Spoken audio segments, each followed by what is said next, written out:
Hi friends, welcome back to my channel. Shruti. ಇವತ್ತು ನಾನು ಸಿಂಪಲ್ಲಾಗಿ ಮನೆಯಲ್ಲಿ ಯಾವ ಥರ ಆಲೂ ಪರಾಟನ ಮನೆಯಲ್ಲೇ ಮಾಡ್ಬೋದು ಅಂತ ನಿಮ್ಗೆ ಇಲ್ಲಿ ತೋರಿಸ್ಕೊಡ್ತಾ ಇದ್ದೀನಿ. ಇದು ತುಂಬ ಸಾಫ್ಟಾಗಿ ಚೆನ್ನಾಗಿ ಬಂದಿತ್ತು. ಜಾಸ್ತಿ ಇಂಗ್ರೀಡಿಯೆಂಟ್ಸ್ ನಾನು ಏನು ಯೂಸ್ ಮಾಡಿಲ್ಲ, ಸಿಂಪಲ್ಲಾಗಿ ಮಾಡಿದ್ದೀನಿ. ಬನ್ನಿ ವಿಡಿಯೋನ ಸ್ಟಾರ್ಟ್ ಮಾಡೋಣ. ಯಾವ ಥರ ನಾನು ಆಲೂ ಪರಾಟನ ಸಿಂಪಲ್ಲಾಗಿ ಮನೆಯಲ್ಲಿ ಯಾವ ಥರ ಮಾಡಿದೆ ಅನ್ನೋ ನಿಮಗೆ ತೋರಿಸ್ಕೊಡ್ತಾ ಇದ್ದೀನಿ. ಮೊದಲಿಗೆ ಇಲ್ಲಿ ನಾನು ಆಲೂಗಡ್ಡೆನೆಲ್ಲನೂ ಹೆಚ್ಕೊಳ್ತಾ ಇದ್ದೀನಿ. ಅಂದರೆ ಇಲ್ಲಿ ಒಂದು ಆಲೂಗಡ್ಡೆನ 2 ಪೀಸ್ ಥರ ಮಾಡಿಬಿಟ್ಟು ನಾನಿಲ್ಲಿ ಕಟ್ ಮಾಡಿ ಕ್ಲೀನಾಗಿ ಇಲ್ಲಿ ವಾಶ್ ಮಾಡಿಕೊಂಡು ನಾನು ಇದನ್ನ ಕುಕ್ಕರಿಗೆ ಒಂದು 3-4 ವಿಷಲ್ನ ಇವಾಗ ಇದನ್ನ ನಾನು ಬೇಯಿಸ್ಕೊತೀನಿ. ಕ್ಲೀನಾಗಿ ವಾಶ್ ಮಾಡ್ಕೋಬೇಕು. ಆಲೂಗಡ್ಡೆಯಲ್ಲಿ ತುಂಬ ಮಣ್ಣಿರುತ್ತೆ ಅಲ್ವಾ, ಹಾಗಾಗಿ ಇದನ್ನು ಒಂದು 2 or 3 ಟೈಮ್ ಇದನ್ನ ನೀವು ವಾಶ್ ಮಾಡಿಕೊಂಡು ಒಂದು 3-4 ವಿಷಲ್ನ ನೀವು ಇಲ್ಲಿ ಬರ್ಸ್ಕೋಬೇಕು. ಎಷ್ಟು ಸಾಫ್ಟಾಗಿ ಆಲೂಗಡ್ಡೆ ಬೇಯುತ್ತೋ ಅಷ್ಟು ನಮಗೆ ಪರಾಟ ತುಂಬ ಚೆನ್ನಾಗಿ ಬರುತ್ತೆ. ಇಲ್ಲಿ ಕ್ಲೀನಾಗಿ ನಾನು ಒಂದು 3-4 ಟೈಮ್ ನಾನು ಇಲ್ಲಿ ವಾಶ್ ಮಾಡ್ಕೊಂಡಿದ್ದೀನಿ. ಇವಾಗ ಇದಕ್ಕೆ ನಾನು ಸ್ವಲ್ಪ ಉಪ್ಪನ್ನ ಹಾಕ್ಕೊಂಡು ನಾನು ಒಂದು 3 to 4 ವಿಷಲ್ ಬರ್ಸ್ಕೊತೀನಿ. ಅಂದರೆ ಆಲೂಗಡ್ಡೆಗೆ ಉಪ್ಪು ಹಾಕಿ ಬೇಯಿಸಿದ್ರೆ ಆಲೂಗಡ್ಡೆ ಚೆನ್ನಾಗಿ ಉಪ್ಪು ಇಟ್ಕೊಳ್ಳುತ್ತೆ. ಹಾಗಾಗಿ ನಾನು ಇಲ್ಲಿ ಆಲೂಗಡ್ಡೆಗೆ ನಾನು ಉಪ್ಪನ್ನ ಹಾಕಿಬಿಟ್ಟು ಒಂದು 3 to 4 ವಿಷಲ್ನ ಇಲ್ಲಿ ತೊಗೊಳ್ತೀನಿ. ಇವಾಗ ಕುಕ್ಕರ್ನ ನಾನು ಇವಾಗ ಸ್ಟವ್ ಆನ್ ಮಾಡಿಬಿಟ್ಟು ಒಂದು ವಿಷಲ್ ಬರ್ಸೋಕ್ಕೆ ನಾನು ಇವಾಗ ಇಡ್ತಾಯಿದ್ದೀನಿ. ಇವಾಗ ನಾವು ಪರಾಟಕ್ಕೆ ಇವಾಗ ನಾವು ಡೋ ಮಾಡ್ಕೋಬೇಕಲ್ವ, ಹಾಗಾಗಿ ಇಲ್ಲಿ ನಾನು ಒಂದು ಪಾತ್ರೆಯಲ್ಲಿ ಒಂದು 2 ಕಪ್ ಆಗೋಷ್ಟು ನಾನು ಡೋಗೋಸ್ಕರ ಗೋಧಿ ಹಿಟ್ಟು ಮಾತ್ರ ತೊಗೊಳ್ತಾ ಇದ್ದೀನಿ. ಇಲ್ಲಿ ನಾನು ಯಾವುದೇ ಥರದ್ದು ಮೈದಾನ ಯೂಸ್ ಮಾಡ್ತಾ ಇಲ್ಲ, ಬೇರೆ ಗೋಧಿ ಹಿಟ್ಟಲ್ಲಿ ನಾನು ಇಲ್ಲಿ ಯೂಸ್ ಮಾಡ್ತಾ ಇರೋದು. ಇದಕ್ಕೆ ಸ್ವಲ್ಪ ರುಚಿಗೆ ರುಚಿಗೆಲ್ಲ ಒಂದು ಸ್ವಲ್ಪ ಒಂದು 1 ಟೇಬಲ್ ಸ್ಪೂನಷ್ಟು ಉಪ್ಪನ್ನ ನಾನು ತೊಗೊಂಡಿದ್ದೀನಿ. ಅಂದರೆ ಚಿಕ್ಕ ಟೇಬಲ್ ಸ್ಪೂನಷ್ಟು.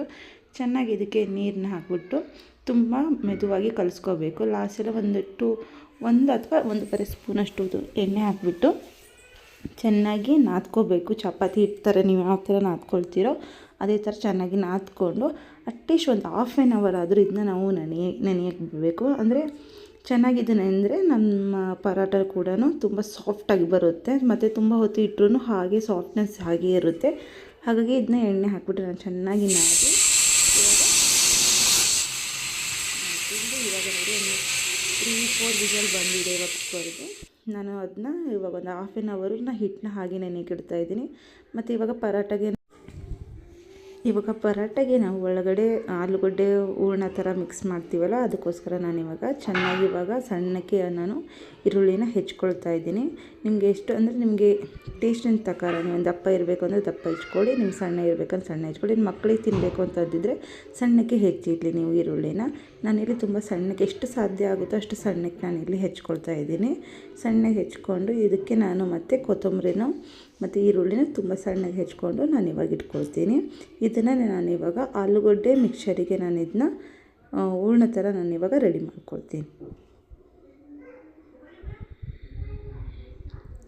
ಇಲ್ಲಿ ಮತ್ತು ನಾನು ಕೊತ್ತಂಬರಿನ ತೊಗೊಳ್ತಾ ಇದ್ದೀನಿ. ಕೊತ್ತಂಬರಿನೂ ಅಷ್ಟೇ ತುಂಬ ಸಣ್ಣಕ್ಕೆ ಹೆಚ್ಕೊಳ್ತೀನಿ. ಎಷ್ಟು ಸಾಧ್ಯ ಆಗುತ್ತೋ ಅಷ್ಟು ಸಣ್ಣಕ್ಕೆ ಹೆಚ್ಕೊಳಕ್ಕೆ ಟ್ರೈ ಮಾಡ್ತೀನಿ. ಮತ್ತು ಇಲ್ಲಿ ಎಕ್ಸ್ಟ್ರಾ ಯಾವುದೇ ಥರದನ್ನು ನಾನು ಸೊಪ್ಪನ್ನ ಆ್ಯಡ್ ಮಾಡ್ತಾ ಇಲ್ಲ. ನಾನು ಈರುಳ್ಳಿ ಮತ್ತು ಕೊತ್ತಂಬರಿ ಮಾತ್ರ ನಾನು ಹೆಚ್ಚಿಟ್ಕೊಂಡಿರೋದು. ಇವಾಗ ನೋಡಿ ಒಂದು 3-4 ವಿಷಲ್ ನಾನು ಬರ್ಸಿದ್ದೀನಿ. ಆಲೂಗಡ್ಡೆ ಬೆಂದಿದೆ. ಇವಾಗ ಆಲೂಗಡ್ಡೆ ಚೆನ್ನಾಗಿ ಸಿಪ್ಪೆನ ತೆಗೆದು ಒಂದು ಪ್ಲೇಟಲ್ಲಿ ನಾನು ತೆಗೆದಿಟ್ಕೊಳ್ತೀನಿ. ಎಲ್ಲ ಸಿಪ್ಪೆನೂ ಕ್ಲೀನಾಗಿ ತೆಗೆದುಬಿಟ್ಟು ಆಲ್ರೆಡಿ ನಾವು ವಿಷಲ್ ಬೇಯಿಸಿರೋದ್ರಿಂದ 3-4 ವಿಷಲ್ ಆಗಿರೋದ್ರಿಂದ ನಾನು ಆಲೂಗಡ್ಡೆ ತುಂಬ ಸಾಫ್ಟಾಗಿ ಬೆಂದಿರುತ್ತೆ. ಇವಾಗೆಲ್ಲನೂ ಫಿಲ್ ಅಪ್ ಮಾಡ್ಕೊಂಡ್ಬಿಟ್ಟು ನಾನಿವಾಗ ಚೆನ್ನಾಗಿ ಮ್ಯಾಶ್ ಮಾಡ್ಕೊಳ್ತೀನಿ. ಆಲೂಗಡ್ಡೆನ ಎಲ್ಲನೂ ಚೆನ್ನಾಗಿ ಮ್ಯಾಶ್ ಮಾಡ್ಕೊಂಡು ಸಿಗ್ತೀನಿ. ಇಲ್ಲಿ ನಿಮಗೆ ಪೊಟ್ಯಾಟೊ ಮ್ಯಾಶರ್ ಇದ್ದರೆ ಪೊಟ್ಯಾಟೊ ಮ್ಯಾಶರಲ್ಲಿ ನೀವು ಮ್ಯಾಶ್ ಮಾಡ್ಕೋಬೋದು. ಪೊಟ್ಯಾಟೊ ಮ್ಯಾಶರ್ ಇಲ್ಲ ಅಂದವರು ಈಗ ಫೋರ್ಕ್ ಸಹಾಯದಿಂದ ನೀವು ಇಲ್ಲಿ ಚೆನ್ನಾಗಿ ಮ್ಯಾಶ್ ಮಾಡ್ಬೋದು. ಇದರಲ್ಲಿ ಕೂಡ ಚೆನ್ನಾಗಿ ಮ್ಯಾಶ್ ಆಗುತ್ತೆ.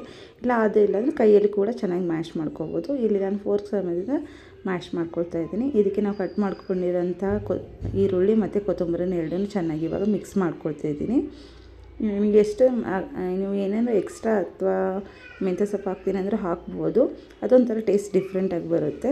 ಇದಕ್ಕೆ ನಾನು ರುಚಿಗೆ ಅಷ್ಟು ಉಪ್ಪು ಹಾಕ್ತಾಯಿದ್ದೀನಿ. ಆಲ್ರೆಡಿ ನಾವು ಆಲೂಗಡ್ಡೆ ಬೇಯಿಸೋವಾಗ ಉಪ್ಪು ಹಾಕಿರೋದ್ರಿಂದ ಇಲ್ಲಿ ನೋಡ್ಕೊಂಡು ಉಪ್ಪು ಹಾಕಿ, ಮತ್ತು ಚಪಾತಿ ಹಿಟ್ಟಿಗೂ ನಾವು ಉಪ್ಪು ಹಾಕಿರ್ತೀವಿ. ಹಾಗಾಗಿ ಎರಡಕ್ಕೂ ಉಪ್ಪು ಹಾಕಿರೋದ್ರಿಂದ ನೋಡಿಕೊಂಡು ಇದಕ್ಕೆ ಎಷ್ಟು ಬೇಕೋ ಅಷ್ಟನ್ನು ಮಾತ್ರ ಉಪ್ಪು ಹಾಕಿ. ಇವಾಗ ನಾನು ಕೊತ್ತಂಬರಿ ಮತ್ತು ಈರುಳ್ಳಿ ಹಾಕಿದ್ದೀನಿ. ಮತ್ತು ಇವಾಗ ನಾನು 1 ಟೇಬಲ್ ಸ್ಪೂನಷ್ಟು ಜೀರಿಗೆ ಹಾಕಿದ್ದೀನಿ, ಅಂದರೆ ಜೀರ್ಣಕ್ಕೋಸ್ಕರ. ಮತ್ತು ಒಂದು ಅರ್ಧ ಟೇಬಲ್ ಸ್ಪೂನಷ್ಟು ಅರಿಶಿಣದ ಪುಡಿ, ಮತ್ತು 1 ಟೇಬಲ್ ಸ್ಪೂನಷ್ಟು ಖಾರದ ಪುಡಿ, 1 ಟೇಬಲ್ ಸ್ಪೂನಷ್ಟು ಧನಿಯಾ ಪುಡಿ ಮತ್ತು ಚಾಟ್ ಮಸಾಲನೂ ಹಾಕಿದ್ದೀನಿ ನಾನು ಇದರಲ್ಲಿ. ಎಲ್ಲನೂ ಚೆನ್ನಾಗಿ ಹಾಕಿ ಮಿಕ್ಸ್ ಮಾಡಿ ಒಂದು ಹೂರ್ಣ ಥರ ಗೋಲ್ ಮಾಡಿ ನಾನು ಇಲ್ಲಿ ಇಟ್ಕೊತೀನಿ. ನಿಮ್ಗೆ ಇಲ್ಲಿ ಎಕ್ಸ್ಟ್ರಾ ಏನಾದರೂ ಮಸಾಲ ಅಂದರೆ ಇಲ್ಲಿ ಗರಂ ಮಸಾಲ ಏನಾದರೂ ಹಾಕಬೇಕು ಅಂತ ಅನಿಸಿದ್ರೆ ನೀವು ಗರಂ ಮಸಾಲನ ಹಾಕ್ಬೋದು. ಬಟ್ ನಾನು ಅಲ್ಲಿ ಹಾಕಿಲ್ಲ. ಇಲ್ಲಿ ನಾನು ಜಸ್ಟ್ ಖಾರದ ಪುಡಿ, ಅರಿಶಿಣದ ಪುಡಿ ಮತ್ತು ಚಾಟ್ ಮಸಾಲ ಹಾಕಿದ್ದೀನಿ. ಎಲ್ಲನೂ ಚೆನ್ನಾಗಿ ಮಿಕ್ಸ್ ಮಾಡಿ ಕೈಯಲ್ಲಿ ಅದು ಯಾವುದೇ ಥರದ್ದು ಲಮ್ಸ್ ಥರ ಇರಬಾರ್ದು. ಹಾಗಾಗಿ ಚೆನ್ನಾಗಿ ಮ್ಯಾಶ್ ಮಾಡಿಕೊಂಡು ಉಂಡೆಗಳ ಥರ ಮಾಡಿ ನಾನು ಇವಾಗ ಇಲ್ಲಿ ಇಟ್ಕೊಳ್ತೀನಿ. ಇದನ್ನೇ ನಾನಿವಾಗ ಹಿಟ್ಟಲ್ಲಿ ಹೂರ್ಣ ಥರ ತುಂಬಿ ಪರಾಟನ ನಾನು ರೆಡಿ ಮಾಡ್ಕೊಳ್ತೀನಿ. ನೋಡಿ ಇವಾಗ ಎಷ್ಟು ಆಗುತ್ತೋ ಅಷ್ಟು ದೊಡ್ಡದಾಗಿ ಹೂರ್ಣ ಚೆನ್ನಾಗಿರಬೇಕು.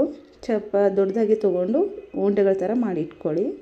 ಇವಾಗ ನೋಡಿ ಒಂದು ಅರ್ಧ ಗಂಟೆ ನಾನು ಗೋಧಿ ಹಿಟ್ಟನ್ನ ಆಲ್ರೆಡಿ ಕಲಸಿ ನೆನೆಸ್ಕೊಂಡಿದ್ನಲ್ವ, ಇದು ಚೆನ್ನಾಗಿ ನೆಂದಿದೆ. ಇವಾಗ ಈ ಹದ ಇದ್ದರೆ ಸಾಕು. ಇವಾಗ ನಾನು ಒಂದು ಪೇಡೆ ರೀತಿ ಥರ ಒಂದು ಎಷ್ಟಾಗುತ್ತೋ ಅಂದರೆ ಒಂದು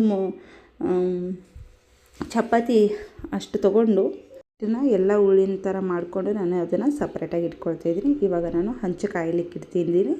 ಇವಾಗ ನಾವು ಪರಾಟನ ಯಾವ ಥರ ಮಾಡೋದು ರೆಡಿ ಮಾಡೋಣ. ಇವಾಗ ಚೆನ್ನಾಗಿ ಇಲ್ಲಿ ಹಂಚನ್ನ ಕಾಯಬೇಕು. ಇವಾಗ ಹಿಟ್ಟನ್ನ ಕಲಿಸ್ಕೊಂಡು ಹುಳಿ ಮಾಡಿಟ್ಕೊಂಡಿರೋದನ್ನ ನಾನು ಚೆನ್ನಾಗಿ ಇಲ್ಲಿ ಫಸ್ಟು ಒಂದು ನಾನು ಕೈಯಲ್ಲಿ ಯಾವ ಥರ ಮಾಡೋದನ್ನು ನಿಮ್ಗೆ ತೋರಿಸ್ಕೊಡ್ತೀನಿ. ನೆಕ್ಸ್ಟ್ ಸೆಕೆಂಡ್ ಬಂದುಬಿಟ್ಟು ಹಾಗೆ ಉದ್ಬಿಟ್ಟು ತೋರಿಸ್ತೀನಿ ಯಾವ ಥರ ಮಾಡ್ಬೋದು ಅಂತಂದೇಳಿ. ಇಲ್ಲಿ ಜಸ್ಟ್ ನಾನು ಹಿಟ್ಟನ್ನ ಒಂದು ಹುಳಿ ತೊಗೊಂಡ್ಬಿಟ್ಟು ಚೆನ್ನಾಗಿ ಕೈಯಲ್ಲೇ ಸ್ಪ್ರೆಡ್ ಮಾಡ್ತಾಯಿದ್ದೀನಿ. ಚೆನ್ನಾಗಿ ಎಷ್ಟು ಸಾಧ್ಯ ಆಗುತ್ತೋ ಅಷ್ಟು ಸ್ಪ್ರೆಡ್ ಮಾಡಿಬಿಟ್ಟು ತುಂಬ ಅಂದರೆ ಅದು ಹೂರ್ಣನ ತುಂಬುವಷ್ಟು ಸಹಾಯದಿಂದ ಅಷ್ಟು ಸ್ಪ್ರೆಡ್ ಮಾಡಿ ಅದರಲ್ಲಿ ಹೂರ್ಣ ತುಂಬಿಟ್ಟು ಚೆನ್ನಾಗಿ ಫೋಲ್ಡ್ ಮಾಡಿ ಕವರ್ ಮಾಡಿಬಿಡಿ. ಅಂದರೆ ಹಿಟ್ಟು ಎಲ್ಲೂ ಹೊರಗಡೆ ಬರದಿರೋ ಅಷ್ಟು ಕ್ಲೀನಾಗಿ ಕವರ್ ಮಾಡಿ ಫೋಲ್ಡ್ ಮಾಡಿ ಸೀಲ್ ಥರ ಮಾಡಿಬಿಡಿ. ಸೀಲ್ ಥರ ಮಾಡಿ ಹಾಗೆ ಅದನ್ನು ಒಂದು ಗೋಧಿ ಹಿಟ್ಟು, ಇಲ್ಲಿ ಯಾವ ಹಿಟ್ಟಾದರೂ ಯೂಸ್ ಮಾಡ್ಬೋದು. ಬಟ್ ನಾನಿಲ್ಲಿ ಗೋಧಿ ಹಿಟ್ಟನ್ನು ಯೂಸ್ ಮಾಡಿಬಿಟ್ಟು ನಾನಿವಾಗ ಚೆನ್ನಾಗಿ ಲಟ್ಟಿಸ್ಕೊಳ್ತೀನಿ. ಇದನ್ನು ಲಟ್ಟಿಸ್ಕೊಳ್ಳುವಾಗ ನೀವು ಅಂದರೆ ನಾರ್ಮಲ್ ಚಪಾತಿ ಯಾವ ಥರ ಲಟ್ಟಿಸ್ಕೊತೀರೋ ಆ ಥರ ಲಟ್ಟಿಸ್ಕೊಳಕ್ಕೆ ಹೋಗಬೇಡಿ.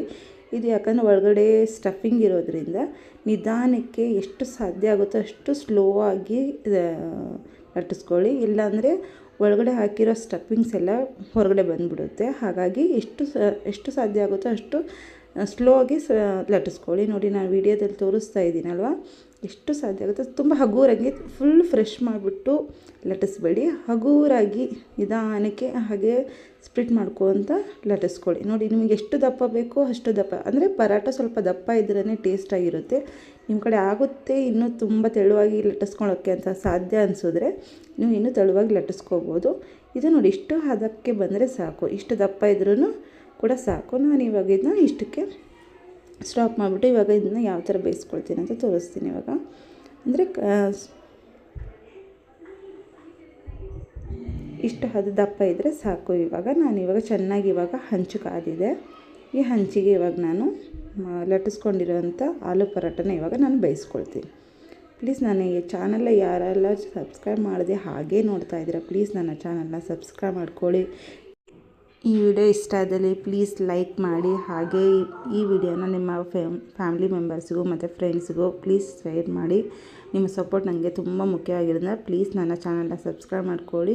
ಇನ್ನು ಯಾರೆಲ್ಲ ಸಬ್ಸ್ಕ್ರೈಬ್ ಮಾಡದೆ ಹಾಗೇ ನೋಡ್ತಾ ಇದ್ದೀರಾ ಪ್ಲೀಸ್ ನನ್ನ ಚಾನಲ್ನ ಸಬ್ಸ್ಕ್ರೈಬ್ ಮಾಡ್ಕೊಳ್ಳಿ. ಹಾಗೆ ನನ್ನ ಸಪೋರ್ಟ್ ಮಾಡಿ. ಮತ್ತೆ ಸಿಗೋಣ ಮುಂದಿನ ಒಳ್ಳೆ ವಿಡಿಯೋದಲ್ಲಿ. Enjoy the video. ಮತ್ತು ಈ ಥರದ್ದು ಏನಾದರೂ ಒಳ್ಳೆ ವೀಡಿಯೋಸ್ ಬೇಕಿದ್ದರೆ ಪ್ಲೀಸ್ ಕಮೆಂಟ್ ಬಾಕ್ಸಲ್ಲಿ ತಿಳಿಸಿ.